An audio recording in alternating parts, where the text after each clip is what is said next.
ఈ నెల 13వ తేదీన సోమవారం రాష్ట్ర వ్యాప్తంగా జరగనున్న సార్వత్రిక ఎన్నికల నేపథ్యంలో ఇక్కడి 175 నియోజకవర్గాల్లోనూ అలాగే రాష్ట్రంలో ఏ పార్టీ హవా కొనసాగుతోందో అన్న ఉత్కంఠ నెలకొన్న విషయం మీ అందరికీ విదితమే. కాగా ముఖ్యమంత్రి వైఎస్ జగన్మోహన్ రెడ్డి సొంత జిల్లా ఆయన వైఎస్ఆర్ కడప జిల్లా నందు రాజకీయం రసకందాయంలో పడింది.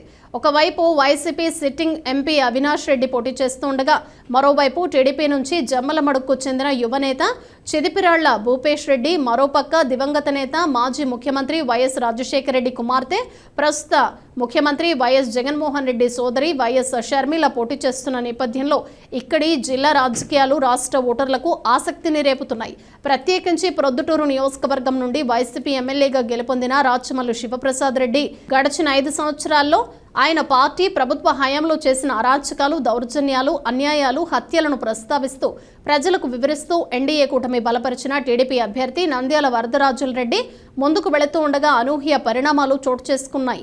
ఎక్కడికక్కడ నాయకులు వైసీపీ పార్టీని వీడి వరదరాజుల రెడ్డి సమక్షంలో టీడీపీ తీర్థం పుచ్చుకుంటూ ఉండగా మరోపక్క ఎమ్మెల్యే రాచమల్లు అసంతృప్త నేతలు తమ గళాన్ని బయటకు వినిపిస్తే పరిణామాలు ఏ విధంగా ఉంటాయోనన్న చందంలో లోపల పావులు కదుపుతున్నట్లు సమాచారం. ఇలాంటి నేపథ్యంలో గురువారం ఉదయం ప్రొద్దుటూరు నియోజకవర్గ పరిధిలోని కొత్తపల్లి పంచాయతీ కొత్త అమృత్ నగర్ నందు సర్పంచ్ కొనిరెడ్డి శివచంద్రారెడ్డి కనుసనల్లో ఇక్కడి టీడీపీ నాయకులు గాలిపోతుల సుదర్శన్ అలాగే షేక్ బాబావలి ఆధ్వర్యంలో సుమారు 100 కుటుంబాలు వైసీపీ పార్టీని వీడి టీడీపీలో చేరాయి. అలాగే పాత అమృత్ నగర్ నందు సిపిఐ ఎస్ఐ జిల్లా సెక్రటరీ మాడిశెట్టి ప్రతాప్ ఆధ్వర్యంలో మరో 50 కుటుంబాలు టీడీపీ నీడకు చేరగా నియోజకవర్గ టీడీపీ ఎమ్మెల్యే అభ్యర్థి నంద్యాల వరదరాజుల రెడ్డి సోదరుడు నంద్యాల రాఘవరెడ్డి సమక్షంలో పార్టీ కండువా కప్పుకొని రానున్న ఎన్నికల్లో ఎన్డీఏ కూటమి బలపరిచిన టీడీపీ అభ్యర్థులను గెలిపించడానికి తాము సాయశక్తులా కృషి చేస్తామని హామీనిస్తూ ప్రత్యేకించి అమృత నగర్ నందు టీడీపీ భారీ మెజారిటీ కోసం అల్లుపెరగని కృషి చేస్తామని ఇక్కడి నాయకులు, క్రియాశీలక కార్యకర్తలు, పార్టీలో చేరిన ప్రజలు ముక్త కంఠంతో తెలపటం ఇక్కడ విశేషం. రేపు జరగబో 13వ తారీఖు ఎలక్షన్లలో అందరం కలిసి గౌరవనీయులు పెద్దలు వరదరాజుల రెడ్డి గారిని అత్యధికమైనటువంటి మెజార్టీతో ఈ అమృతనగర్ లో మనం కానుకగా ఇవ్వాలని చెప్పి కూడా నిర్ణయించుకున్నాం. అదే కోవలోనే మన సంచుల భాష గతంలో వైసీపీలో చేరినారు. కొన్ని కారణాల వల్ల అక్కడ జరిగినటువంటి పరిణామాలకు అతను సంతృప్తితో ఉండగా అక్కడ చేసినటువంటి అరాచకాలు చూడలేక పెద్దానైతే మనకు బాగుంటుందనే సదుద్దేశంతోనే ఆయన మళ్ళా ఈరోజు రాఘవరెడ్డి గారన్న సమక్షంలో తెలుగుదేశం పార్టీలో చేరడం కూడా చాలా సంతోషకరమైనటువంటి విషయము. మనందరం కూడా గతంలో ఇక్కడ ఉన్నటువంటి సోదరులు సోదరిమణులు కూడా కార్యకర్తలు, నాయకులు అందరము కలిసికట్టుగా పనిచేసి నాకు సర్పంచ్గా ఇచ్చినటువంటి మెజార్టీ కంటే ఎక్కువ మెజార్టీ ఇవ్వాలని చెప్పి మిమ్మల్ని అందరినీ కోరుకుంటున్నాను. ఎందుకంటే ఈ అమృతనగర్ స్థాపించడం పెద్దలు వరదరాజుల రెడ్డి గారి చేతుల మీదనే ఈ అమృతనగర్ స్థాపించింది. ఎక్కడెక్కడో నుంచి జిల్లా నలుమూల నుండి వచ్చినటువంటి ప్రజలకు నీటి సౌకర్యం లేక చాలా ఇబ్బంది పడుతున్నటువంటి తరుణంలో మేము సొంత నిధులతో నీళ్ల ట్యాంకులో అడిగి అడగంతలకి మేము ప్రతిరోజు నిత్యం పంపిస్తా వచ్చాం.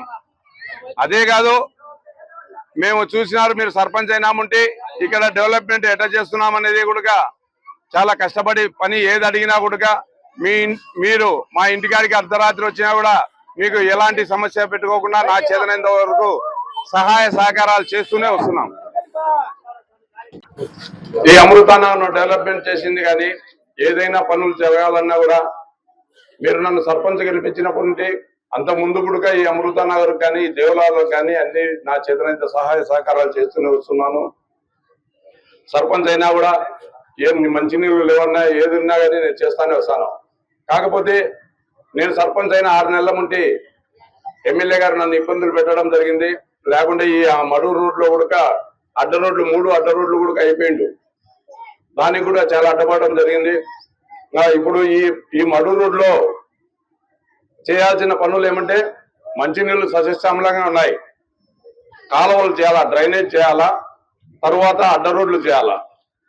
అవి 2 కూడా గౌరవ వరదరాజుల రెడ్డి గారు ఎమ్మెల్యే అయితేనే దేవుని దయతో మన గవర్నమెంట్ వస్తానే వెనుక ముందు చూడకుండా 1 నెల 2 నెలల్లోనే పనులు మొదలు పెడతా అని చెప్పి మీకు ఈ సభాముఖంగా తెలియజేసుకుంటున్నాను. ఏదన్నా పొరపాటు జరిగి తప్పై మళ్ళా ఆయన గెలుస్తాడు. గెలిస్తే కనుక ఈ అమృతానగర్ లో ప్లాట్లు ఉండవు, ఏమి ఉండవు. ఉన్నటువంటి ఇల్లు కూడా అమ్ముకుంటారు. జాగ్రత్తగా మీరు ఆలోచన చేసి వాళ్ళు ఇస్తారు, 3000 ఇస్తారు, మొక్కుబడక ఇస్తారు, ఏమైనా ఇస్తారు. ఇవన్నీ తీసుకోండి, ఇబ్బంది లేదు. తీసుకొని మంచి పెద్ద ఆయన వరదరారెడ్డి గారు ఈ అమృతానగర్ స్థాపించినటువంటి పెద్దలకు మీ చేతుల మీద ఆయన మంచి మెజారిటీతో గెలిపించి సైకిల్ గుర్తుపై ఓటు వేసి గెలిపించవలసిందిగా మిమ్మల్ని అందరినీ కోరుకుంటున్నాను. ఇక్కడికి వచ్చినటువంటి వారందరికీ కూడా పేరున హృదయపూర్వక ధన్యవాదాలు తెలియజేసుకుంటూ వచ్చేసినటువంటి వారందరికీ కూడా అక్క చెల్లెళ్ళందరికీ కూడా నమస్కారాలు. మన ఈ గ్రామానికి సర్పంచ్ శివచంద్రారెడ్డి గారు, మురళీధర్ రెడ్డి గారు, ప్రజానీకం ఆంధ్ర ఇక్కడ ఉన్నటువంటి ప్రజానీకానికి అందరూ కూడా నమస్కారాలు. ఇది సుమారుగా 20 ఏళ్ల కిందట పెద్ద ఆయన కృషితోనే ఈ యొక్క అమృతనగర్ స్థాపన జరిగింది. రాజశేఖర రెడ్డి గారు అప్పుడు ఉన్నప్పటికీ ఈయన స్థానికంగా పెద్ద ఆయన పట్టుదలతోనే జరిగింది. కొంతమంది వాళ్ళు రాజశేఖర రెడ్డి కూడా చేసినాడు కదా అంటే, రాజశేఖర రెడ్డి పై నాయకత్వంలో ఉన్నాడు.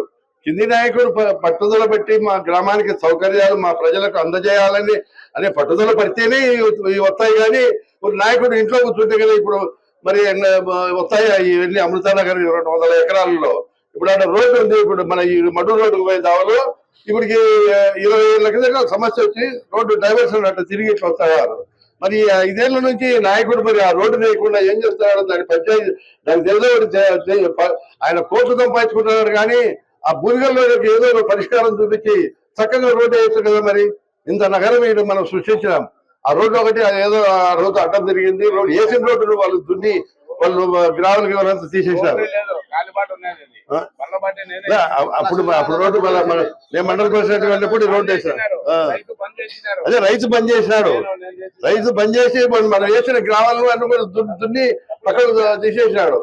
కానీ ఇప్పటికే ఆయన 10 ఏళ్ళు మరి ఎమ్మెల్యేగా ఉండి మరి ఏం చేసినాడు. మరి ఆ రోడ్డు ఒకటి చక్కని రోడ్డు ఒకటి మార్చలేకపోయినాడు ఆయన.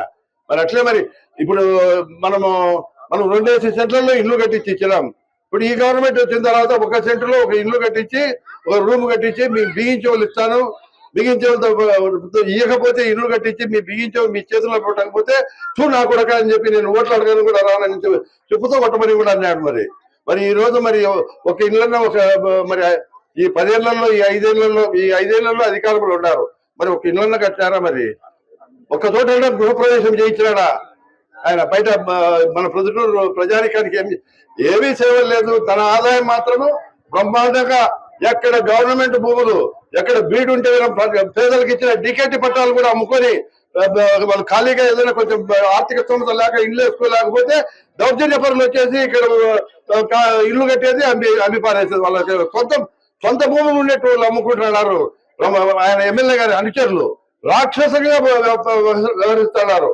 మరి ఇవన్నీ ఈ దందాలన్నీ ఆగిపోవాలంటే మీరు అందరూ కూడా ధైర్యంగా మీరు ఒక డబ్బుకు ఆయన డబ్బు పంచుతాడు. దండిగా కోట్లు దాదాపు 2000 కోట్లు సంపాదించినాడు.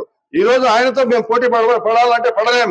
మాకు ప్రజలు ఇచ్చినటువంటి ఒక ప్రజాసేవలు ఉన్నాము. ప్రజలు ఏదైనా ఆర్థిక సాయం చేసేట్టు దానికి కూడా ఏదో కొద్దిగా గొప్ప మేము ఇస్తాం. ఆయన దోచుకునే డబ్బు ఎంతైనా ఇవ్వగలడు, తీసుకోండి లక్షణంగా. ఎందుకంటే మీ సొమ్మే, ప్రజల సొమ్మే. ఆయన కష్టపడి సంపాదించింది కాదు. నేను అతను కౌన్సిలర్ గా ఉన్నప్పుడు మేము నా కొడుకు ఒక జీప్ ఇప్పించాడు ఆయనకు. బ్యాంకులో షూరిటీ పడి మనం ఇప్పిస్తే కంతులు ఆయన కట్టుకోవాలా. కనీసం ఆ కంతులు కట్టలే ఆయన. మళ్ళీ నా కొడుకు కట్టుకున్నాడు. ఆ పరిస్థితుల్లో ఉన్నటువంటి రాచమల్లు ఈ పొద్దు రాతముళ్ళై ఈ 1000 కోట్లు సంపాదించుకొని ఈ పొద్దు మరి ఆర్థికంగా ప్రొద్దుటూరు ప్రజాప్రతినిధి కానీ రక్తాన్నంతా తన ఒళ్ళో పెట్టుకున్నాడు. అటువంటి రాచమల్లును మీరు నిర్దయగా మీ యొక్క ఓటు యొక్క హక్కుతో మీరు అతనికి వ్యతిరేకంగా సైకిల్ గుర్తుకు ఓటు వేసి వారి యొక్క అరాచకాలను అరికట్టకపోతే కదా మన తర్వాత మీరు అనుభవించాల్సింది మీరే. ఆ రాజమల్లి వచ్చినారంటే ఆ కర్మ మీరు అనుభవించుకోవాల్సింది వస్తుంది. కాబట్టి జాగ్రత్తగా మనం రమణారెడ్డితో కూడా మనం పోరాటం చేసినాం, ప్రశాంత వాతావరణం సృష్టించినాం. మళ్ళీ 20 ఏళ్ళు ప్రశాంతంగా జరిగింది. మళ్ళీ రావణాసురుడు మళ్ళీ బయలుదేరాడు. ఈ రావణాసురుడిని మళ్ళీ హతమార్చకపోతే కన్నా రాజకీయంగా హతమార్చకపోతే మళ్ళీ కష్టాలు తప్ప ప్రజలు పొద్దుటూరు ప్రజలకందరికి కూడా.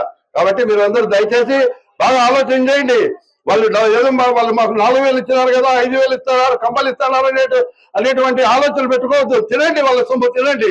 దుర్మార్గం సొమ్ము, రక్తంతో కూడుకునేటువంటి సొమ్ము. ఆ సొమ్మును తినండి. మేము కష్టం చేసిన సొమ్ము మీరు తృప్తిపడి మాకు ఓట్లు వేయవలసిందిగా కోరుతూ, సైకిల్ గుర్తుకు ఓట్లు వేయవలసిందిగా కోరుతూ, వదరావు రెడ్డి గారు మళ్ళీ అది ఎమ్మెల్యే అయితే పొద్దుటూరు ప్రజలు మంచి సురక్షితంగా ఉంటారని చెప్పి తెలియజేసుకుంటూ సెలవు తీసుకుంటున్నారు.